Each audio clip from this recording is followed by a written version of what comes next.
செய்யாத குற்றத்திற்காக இவ்வளவு ஒரு கொடுந்தண்டனை அனுபவித்த ஒருத்தர் நம்முடைய தம்பி சாந்தன் அவர்கள். இது அநீதியிலும் அநீதி. இது அவருக்கு மரண தண்டனை இருந்தது. அவருக்கு என்னுடைய தம்பி பேரறிவாளனுக்கும் தம்பி முருகன் அவர்கள். என் தம்பி அறிவு மரண தண்டனை நிறைவேற்றப்பட்டால் என்னுடைய உடலை என் தாய் தந்தையிடம் ஒப்படைங்கள் என்று கடிதம் கொடுத்துட்டு, முருகனும் என்னுடைய தம்பி சாந்தனும் வந்து என்னுடைய உடலை எங்க அண்ணன் சீமானிடத்திலே ஒப்படைங்கள் என்று கடிதம் கொடுத்தார். கடைசி கொடுமை என்னன்னா, உயிரற்ற உடலை என் தாயிடத்தில் ஒப்படைக்க வேண்டிய நிலைமைக்கு வந்து தள்ளப்பட்டோம். 33 ஆண்டுகள் கடும் அரசியல் சட்ட போராட்டத்தை செய்தோம். இந்த விடுதலைக்காக தான் செய்தோம்.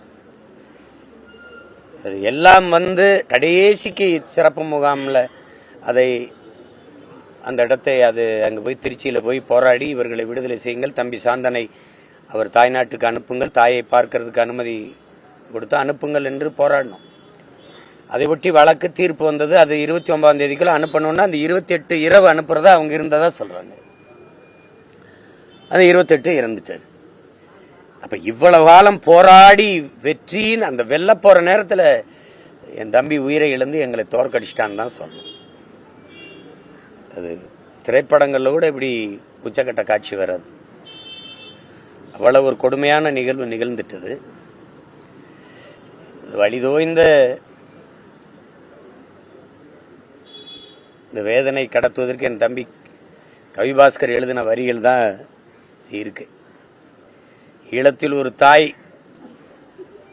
தன் மகனுக்கு ஒரு வாய் சோறு ஊட்ட காத்திருந்தால் இந்திய தாய் இங்கே வாக்கரிசி போட்டு அனுப்பிவிட்டாள். மரண தண்டனை விதிக்கப்பட்ட அந்த தண்டனையிலிருந்து விடுதலை பெற்ற அவனுக்கு மரணமே விடுதலையான்னு கேட்டிருக்கான். அதான் இங்க இப்ப சொல்ல தோணுது. இப்ப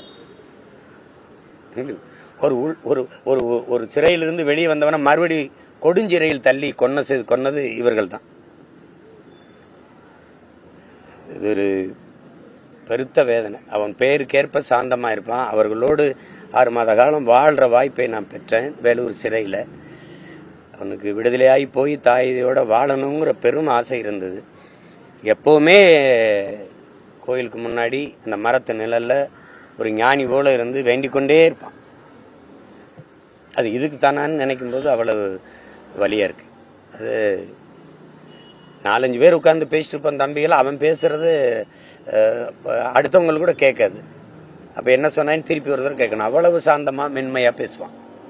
அதனாலே என்னவோ அவனுக்கு சாந்தன்னு பேரு. ஒரு குற்றமும் செய்யல, ஒன்னும் இல்லை. கடைசியா தன் தாயை ஒரு முறை பார்த்தணும்னு நினைச்சான், அது நடக்கல. கடைசியா என்னை ஒரு தடவை சந்திச்சு பேசணும்னு நினைச்சான், அதுவும் நடக்கல. அது சந்திக்க விடல, அதுக்கான வாய்ப்பும் இல்லை.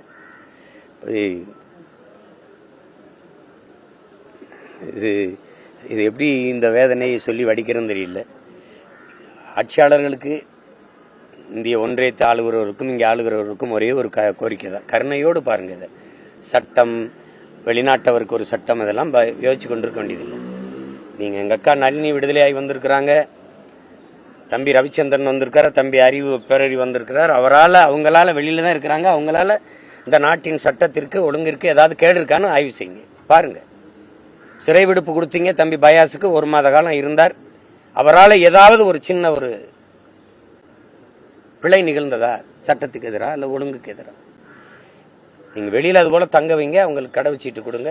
வெளிநாடுகள் அவர்களுக்கு உள்நுழைவு அனுமதி கொடுக்க தயாரா இருக்குது. அவரவர்கள் உறவினர்கள் வெவ்வேறு நாடுகளில் வாழ்றாங்க, விரும்பிய நாட்டுக்கு சென்று உயிரோட வாழ்வதற்கு வாய்ப்பு கொடுங்கன்னு தான் கேட்கு. என் தம்பி சாந்தனுக்கு வந்த நிலைமை, அவருக்கு ஏற்பட்ட அந்த கொடும் முடிவு, மீதி இருக்கிற தம்பி முருகன், பயாஸ், அண்ணன் ஜெயக்குமார் அவர்களுக்கு தந்துராதீங்கன்னு தான் நாங்க அன்போடு வேண்டுறோம். அதுதான் இந்த சாவிலிருந்து, அதான் சாந்தனுக்கு நாங்க செலுத்துற உண்மையான வணக்கமா இருக்கும். மீதி பேரையாவது வெளியில விடுங்க. அவனுடைய விருப்பமும் அதுவாக தான் இருக்கும், எங்க எல்லாருடைய விருப்பமும் அதை தான் நாங்க அன்பா இந்த அரசுக்கு வைக்கிறோம்.